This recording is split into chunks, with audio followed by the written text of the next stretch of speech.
Madam என் மேலே பயங்கர கோவத்தில் இருக்கீங்க போல இருக்கே. நான் எங்க உங்க மேல கோவப்படணும்? நான் யாரு? எனக்கு என்ன உரிமை இருக்கு, இல்ல தகுதி இருக்கு உங்க மேல கோவப்பட?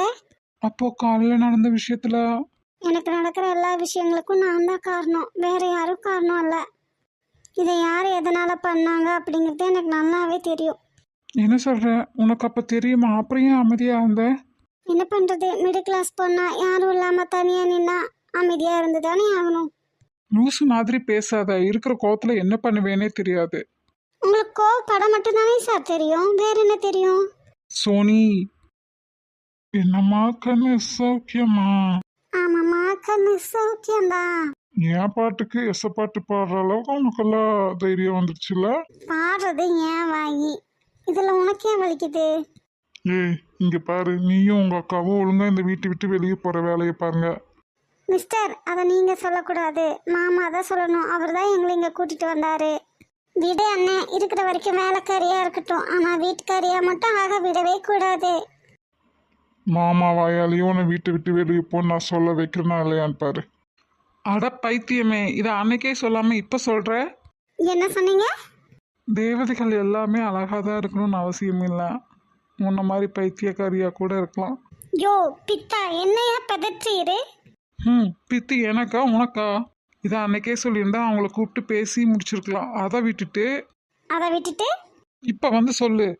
நான் என்ன கண்டேனா இப்படி எல்லாம் என் மேல திருட்டு பழி போடுவாங்கன்னு?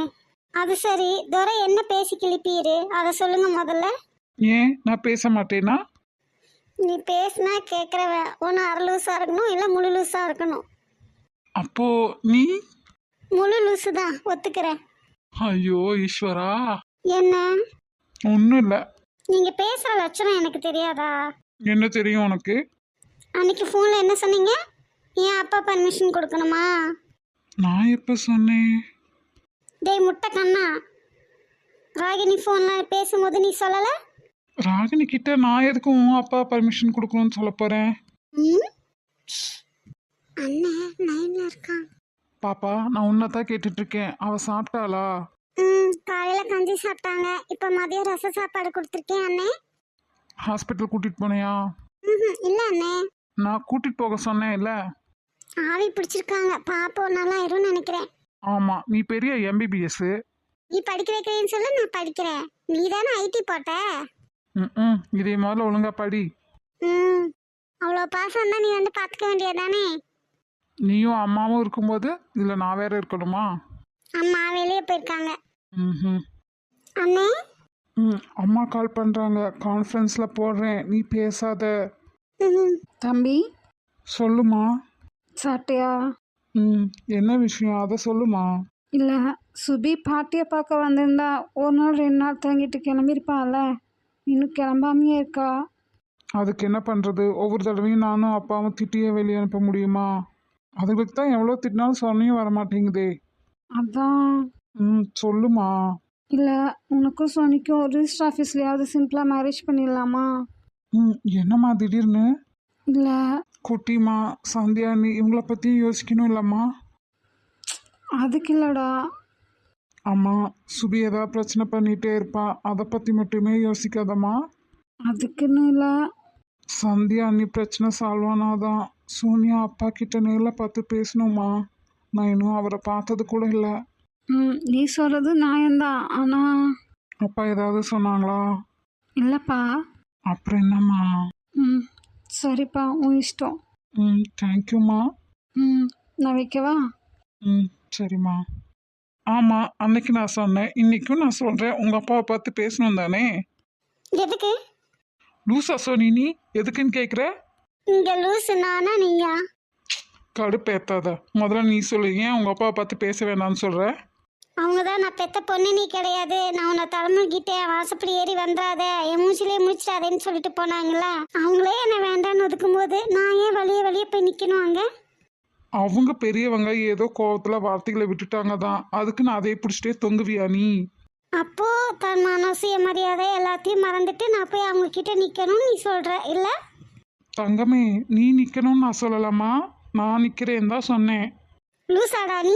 சொல்லு, இப்போ எதுக்கு கோவப்படுற? நான் நின்னா என்ன, நீ நின்னா என்ன, ரெண்டு ஒன்று தான்டா. நிக்க போறது நான், அதுவும் உனக்காக. இதுல உனக்கு என்ன பிரச்சனை? அதுதான் தேவையில்லைன்னு சொல்றேன். இங்க பாரு சோனி, அவங்க அப்படி சொல்லிட்டாங்கங்கிற கோவத்துல வருத்தத்துல நீ இப்ப என்ன வேணாலும் பேசலாம். கோவப்பட்டுக்கிட்டு உன்னோட இயல்பை நீயே விட்டு தராத. நல்லா யோசி. என்னைக்குனாலும் நம்ம லைஃப்பை பத்தி உங்க அப்பா அம்மாட்ட டிஸ்கஸ் பண்ணிட்டு தான் நான் முடிவெடுப்பேன். இங்க பாருங்க, இது என்னோட லைஃப். இருக்கட்டும், என்ன இருந்தாலும் அவங்க உன்னை பெற்றவங்க. அவங்களுக்கு கொடுக்க வேண்டிய மரியாதையாக நான் கொடுக்கத்தான் செய்வேன். அவங்க என்னை கஷ்டப்படுத்தினாலும் பரவாயில்ல. அப்போ எப்பனாலும் அவங்க கிட்ட போய் அவமானப்பட்டுட்டு வருவேன்னு சொல்ற. ஆமாம், என் அப்பா அம்மாவுக்கு என்ன உரிமை இருக்கோ அதே உரிமை அவங்களுக்கு இருக்கு. திட்ட அடிக்க கொள்ள எல்லாத்துக்கும் உரிமை இருக்கா? ம், ஆமாம். ம், நீ எல்லாம் திருந்தவே மாட்ட. ம், தேங்க்யூ. நான் எவ்வளோ கழுவி ஊத்துனாலும் உனக்கு கோவமே வராதா மானங்கிட்டவனே? ம், என்ன பண்ணுறது, பழகிதானே ஆகணும்.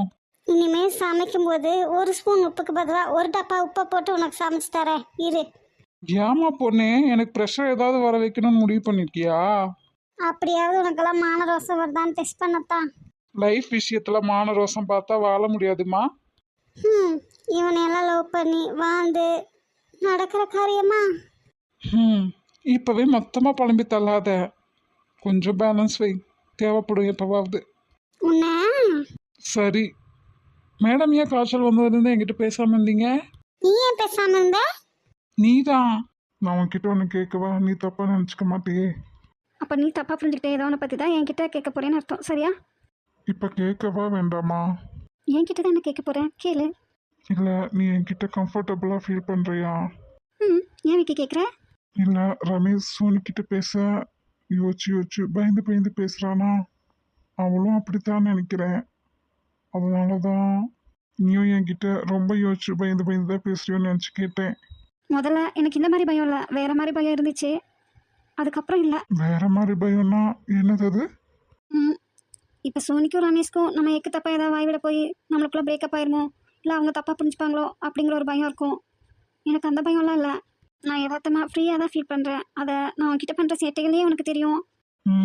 அது இல்லை, வேற மாதிரி பயம் இருந்துச்சுன்னு சொன்னியே, அதை சொல்லு. ஐயோ, அதை நான் சொல்லி நீ என் மேலே கோவப்பட்டுட்டீனா? அப்போ அந்த அளவுக்கு ஏதோ இருக்குன்னு அர்த்தம். சொல்லு. ம் எப்படியும் நீ என்ன பேசினாலும் சொன்னாலும் நான் அடிக்கவோ திட்டவோ போறதில்ல. அப்புறம் என்ன, சொல்லு. நீ என்ன நல்லா புரிஞ்சிருக்கேன் அப்படிங்கிறக்காக எல்லா சூழ்நிலையிலும் ஒரே மாதிரி இருப்பேன்னு சொல்ல முடியாதுல்ல. அதெல்லாம் தெரிஞ்சா சரிதான். சரிம்மா, இப்போ நான் கேட்ட கேள்விக்கு பதில் சொல்லு. நீயும் நானும் ஒரே குவார்ட்டர்ஸில் ஒன்றா தான் வாழ்ந்தோம். சொல்லப்போனால் வித்யா பிறக்கிற வரைக்கும் உங்கள் அம்மா என்ன அவங்க பொண்ணாவே பார்த்தாங்க. ம் அப்போது உன்னோட கேரக்டர் சோனி எனக்கு தெரியும்ல. ம் அதை வச்சு உன்னை மறுபடியும் நான் நேரில் பார்க்குற வரைக்கும், அதாவது இந்த 15 வருஷம், நீ இப்படியெல்லாம் வந்திருப்ப, உன்னோட கேரக்டர் இப்படியெல்லாம் இருக்குன்னு நானாக கற்பனை பண்ணியிருப்பேன். நானும் தான் உன்னை பற்றி. பீச்சில் என்கிட்ட ஃபஸ்ட் டைம் வந்து நீ என்னோட ஒப்பீனியன் கேட்டியா? அப்போ நீ தான் முத்துன்னு எனக்கு தெரியாது.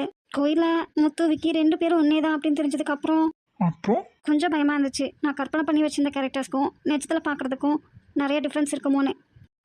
வாஸ்தவம் தான். அப்புறம் ரேகா பார்க்க ஹாஸ்பிட்டல் போனப்ப சசியா சிவாவா ஹாஸ்பிட்டலில் பார்த்ததும் எல்லா ஜென்ஸும் இப்படி தான் ஃபோன்லலாம் ஒரு மாதிரி பேசிட்டு நேரில் ஒரு மாதிரி இருப்பாங்களோன்னு நினச்சேன். அதுவும் நீ வேற 15 இயர்ஸ் வெளியூரில் இருந்தியா, உன் அம்மாவும் வேற இல்லையா, உன்னை கண்ட்ரோல் பண்ணவும் ஆள் கிடையாது. அதனால் நல்லா தண்ணி அடிச்சுட்டு பொண்ணுங்களை டீஸ் பண்ணிட்டு என்னெல்லாமோ பண்ணுறாங்களே பசங்க, அந்த மாதிரி தான் நீயும் இருப்பியோன்னு நினச்சி. அடி பாவி பாதகி, போட்டனா பாரு மண்டையில நாளு. பார்த்தியா, திட்ட மாட்டேன்னு சொல்லிட்டு திட்டுற. நீ என்ன நினைச்சிட்ட? நான் யார் தெரியுமா? ஏன் விக்கி.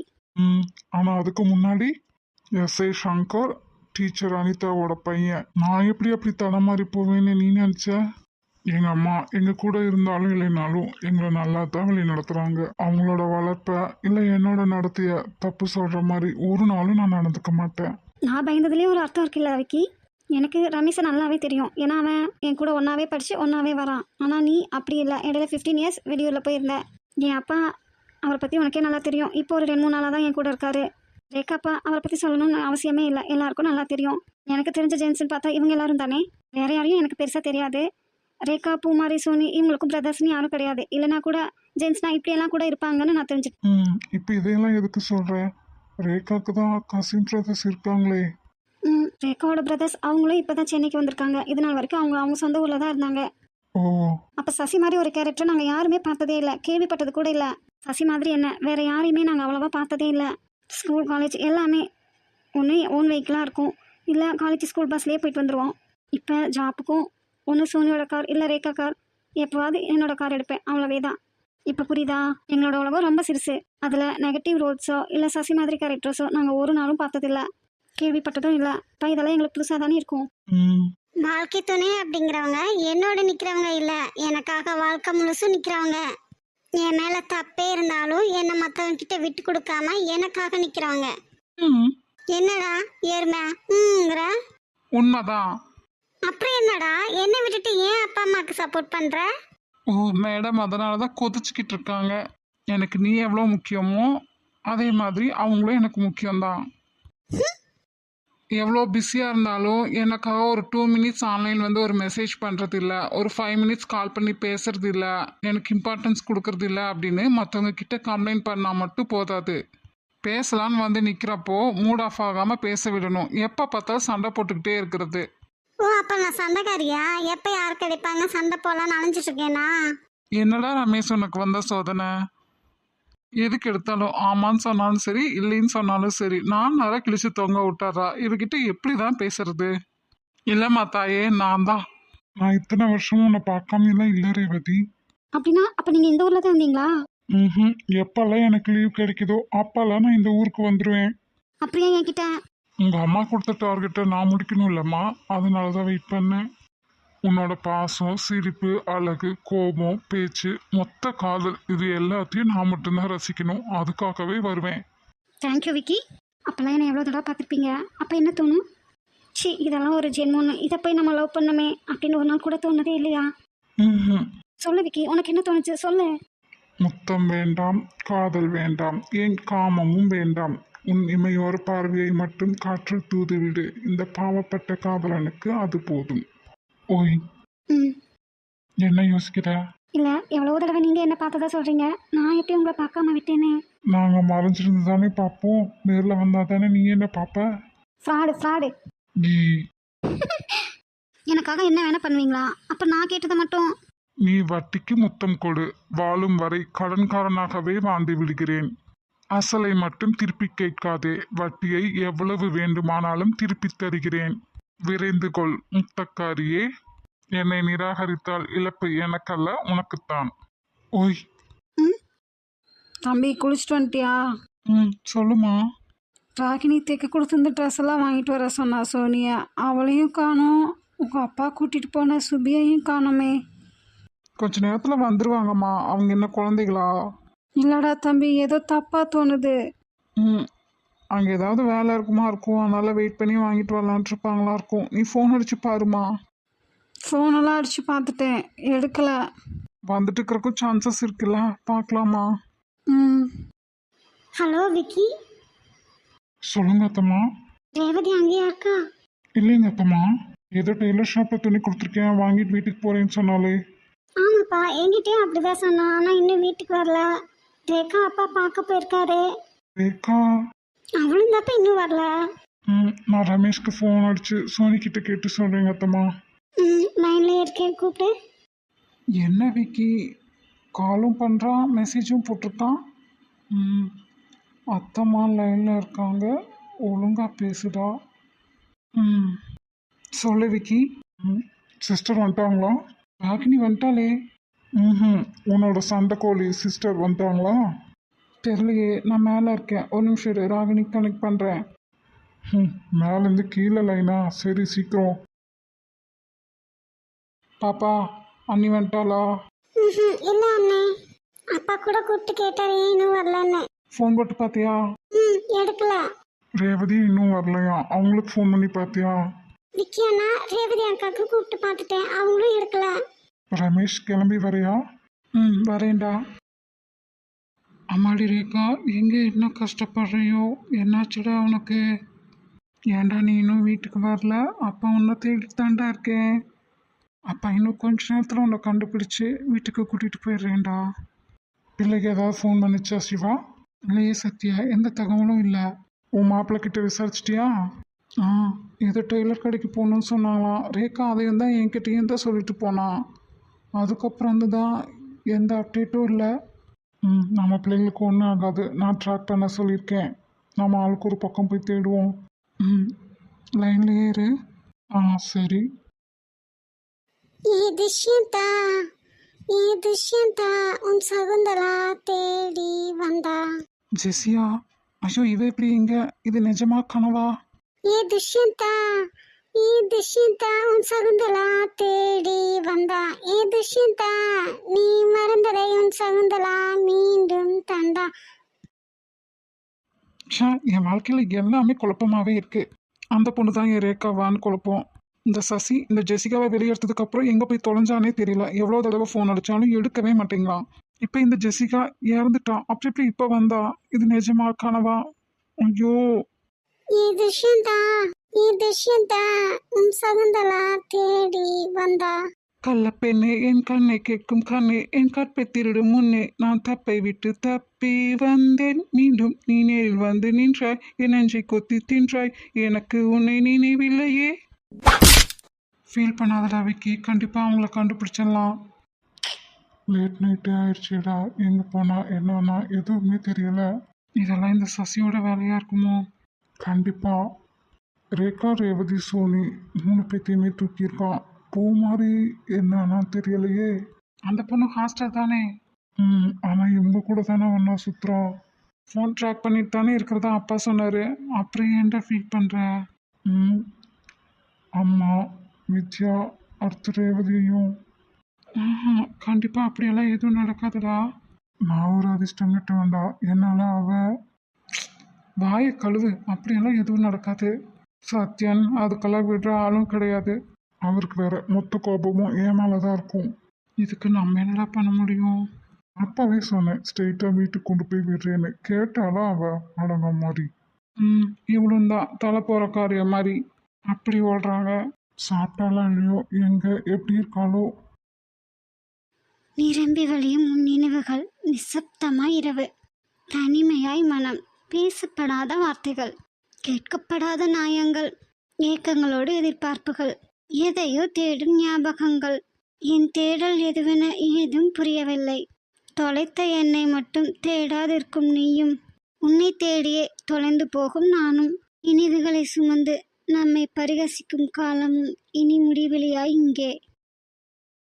யார் சொன்னா நான் உன்னை தேடாம இருக்கேன்னு? நான் உன்னை தேடிக்கிட்டே தான் இருக்கேன் ரேகா. உன்னோடு சேர ஆசை அதிகம் இருக்கு. ஆனால் விதியோ விட மாட்டேன் என்று மும்முரமா இருக்கு. மாறாதோ காலக்கணக்கு, வாராதோ உன்னை சேரும் நாள் எனக்கு.